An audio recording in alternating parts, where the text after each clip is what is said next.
afirma que o jogador Neymar a estuprou. Chegou o momento de tirar as dúvidas e de mostrar a história que ela tem para contar. Qual é o seu nome completo? Nájila Trindade Mendes de Souza. E quem é a Nájila Trindade Mendes de Souza? Uma pessoa comum, que trabalha, estuda, sou modelo, estudante de design de interiores, que gosta de esporte, que treina, dança, sou filha, mãe, pessoa comum. Vamos começar com duas perguntas essenciais. Você foi de fato vítima de estupro por parte do jogador Neymar ou foi uma relação sexual consentida? Fui vítima de estupro. Você foi vítima de estupro ou foi apenas uma agressão? Agressão juntamente com estupro. Você reafirma que foi vítima de estupro? Fui. Mas por que então seu primeiro advogado diz que você relatou a ele ter sido vítima de uma agressão, não de um estupro? Primeiro que ele não estava acreditando totalmente em mim. E eu senti preconceito da parte dele. Porque ele disse pra mim que... você vai ter que cortar a unha, a gente vai ter que levar isso pra frente, mas você... Então, o que deu a entender que você foi estuprada, você não foi estuprada, você deu porque você quis, você fez porque você quis.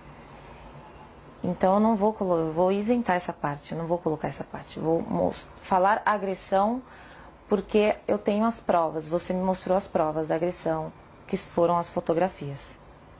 E eu acho que ele só acreditou em mim porque ele viu a foto que o próprio Neymar mandou pra mim. Minha foto machucada. Como é que você conheceu o Neymar, Nájila? Através de uma rede social. Qual foi a rede social? Instagram. Como é que foram as conversas? Como é que você as escreve? Normal, eu mandei uma imagem pra ele, não era foto nude meu, era um texto. E ele respondeu e a gente começou a trocar mensagens. E depois de um tempo ele pediu o meu WhatsApp e eu passei. O próprio Neymar divulgou alguns trechos onde aparecem conversas de cunho sexual. Uhum. Quando é que essas conversas começaram? Naquele momento. Do WhatsApp. E você tinha ciência de que uma relação sexual poderia acontecer? Sim, o meu intuito era esse. Era o seu intuito? O meu intuito era ter uma relação sexual com ele. Desde quando você passou a pensar dessa forma? Quando eu comecei a falar com ele. Em que situação você viajou para Paris para encontrar o Neymar? Não, Quem é que pagou a passagem? Ele. Ele pagou. E as suas despesas, quem pagou? Ele, do hotel. Isso ficou claro desde o início? Não, a gente conversou, eu conversei com ele como uma pessoa comum. Eu queria, era um intuito sexual, era um desejo meu. Acho que ficou até claro para ele isso. E ele perguntou quando eu poderia ir e eu disse, no momento eu não posso, questões financeiras, eu não podia ir. E também questão da minha agenda, do meu trabalho, enfim. E daí ele me sugeriu, tá, mas eu posso resolver isso. E aí eu fui com a passagem. Você levou dinheiro seu também? Levei. Você viajou para Paris com que expectativa, Nájila? De ficar com ele, de encontrar com ele. Isso De incluía realizar uma um desejo meu. Isso incluía uma possível relação sexual? Obviamente. Você pensava nisso? Sim. Estava preparada para isso? Estava. Era algo já consentido, consensual entre vocês? Era. Quando você chega a Paris, o que acontece? Eu vou pro hotel, ele me manda mensagem falando que ia para uma festa e que ia passar lá antes para me dar um beijo, para me cumprimentar antes de ir nessa festa. E a partir disso, o que acontece? Eu tinha um desejo de ficar com o Neymar.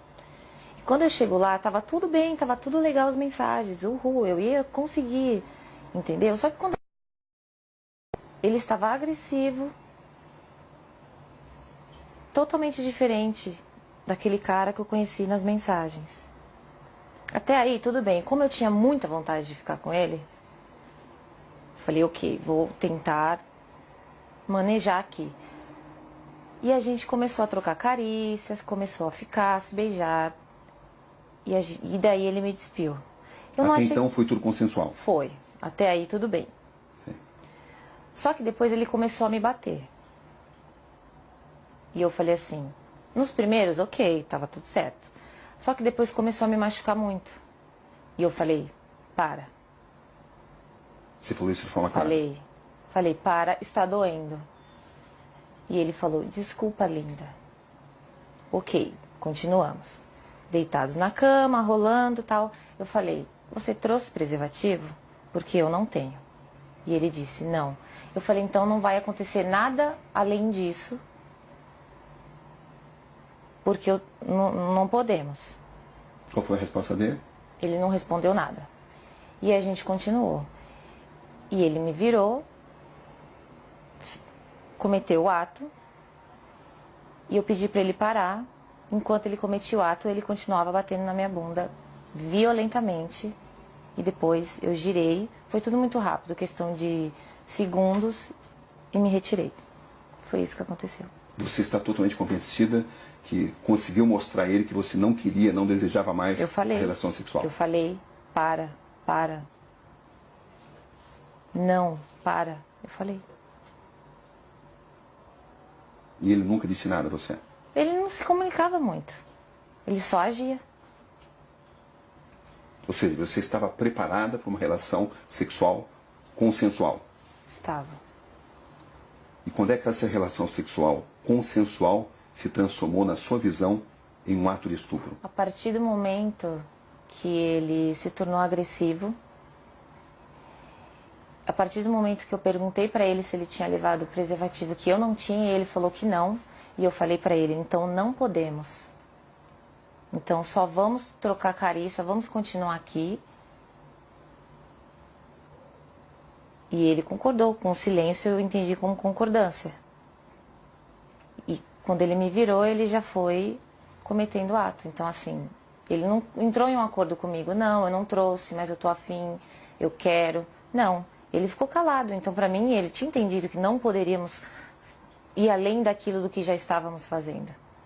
Ele te obrigou a manter relação sexual? A partir do momento que ele me segurou violentamente me batendo, ele estava me obrigando a ficar ali naquele lugar. Sem uso de preservativo? Sem uso de preservativo. Foi assim que aconteceu a relação sexual? Foi assim que aconteceu. Depois, quando eu saí da cama, quando eu me levantei e fui pro banheiro, eu fiquei, não acreditei, foi tipo uma decepção. E eu fiquei estarrecida, então assim, eu não consegui falar nada pra ele. Não consegui xingar, não consegui chorar, não consegui falar nada. Eu só fiquei em estado de choque, assim. E depois ele levantou, foi pro banheiro, e quando ele entrou por uma porta, eu saí por outra. Você manteve várias mensagens com o Neymar, mesmo depois desse acontecimento, dia 15? Mantive. Por que você continuou conversando com alguém que a estuprou?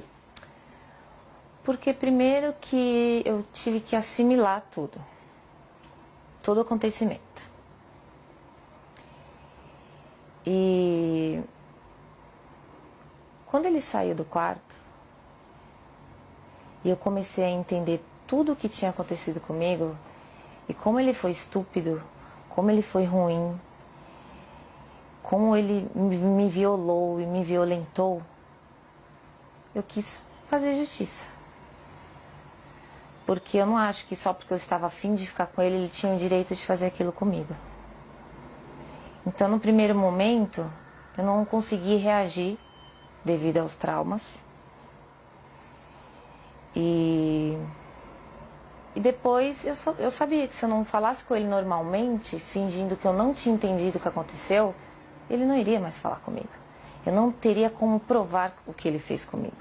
O pai do Neymar relata que sofreu uma tentativa de extorsão. Da minha parte, não. Você ficou sabendo disso? Fiquei. Que os seus primeiros advogados tentaram extorquí-lo. Você ficou sabendo disso? Fiquei. E eu comecei a desconfiar disso no momento que ele não deixava dar queixa. Você foi à polícia contra a vontade dos seus advogados? Foi. Inclusive, porque eu tomei essa decisão, ele decidiu abandonar o caso. Você tinha conhecimento de que tinha sido pedido uma indenização ao Neymar e ao pai dele? Não. Ele falou que ia fazer uma reunião com os advogados dele, que era para falar, levar até eles o que estava acontecendo. Entendeu? Você tinha expectativa de receber uma compensação financeira? Não. Eu quero justiça. Ele me fez muito mal. Eu estou muito traumatizada até hoje por isso. O que você espera exatamente desse caso? Eu quero que ele pague pelo que ele fez. Você tem consciência do que isso pode representar para o Neymar, Nádia? Eu tenho consciência do que o que aconteceu representa para mim. Uma questão de honra, entendeu? Ele não precisava ter feito aquilo comigo. Não precisava, eu já estava ali para isso, para aquilo. Era um desejo meu, eu sou livre, desimpedida, nós iríamos ficar, eu ia voltar para casa e está tudo certo. Qual é exatamente a sua situação financeira, Nádia, para esclarecer? É verdade que você tem uma dívida de 26 mil e está sofrendo uma ação de despejo? A ação de despejo eu não estava sofrendo até o meu nome vir a público. Né? Então, mas eu tinha um acordo sim para fazer, eu deixei acumular, é minha única dívida, e do colégio que eu estava estudando, que por motivos pessoais eu tranquei. É verdade que você deve 4 mil reais ao colégio onde você estudava, à faculdade? Uhum, é verdade. As pessoas têm usado essas informações para alegar que você queria resolver a sua situação financeira. Você tem consciência disso, né? Tem. Eu fiquei sabendo, mas Como é olha... que você reage a isso? Eu acho que teria uma forma mais fácil, mais rápida do que todo esse auê, todo esse escândalo. Eu acho que eu não preciso disso. E até o Neymar para poder conseguir dinheiro. Tem muitos trabalhos, muitas coisas para fazer. Eu não ia me expor dessa forma. Não tem lógica, não tem sentido. Para arrancar dinheiro do Neymar. Desculpa, eu não preciso disso.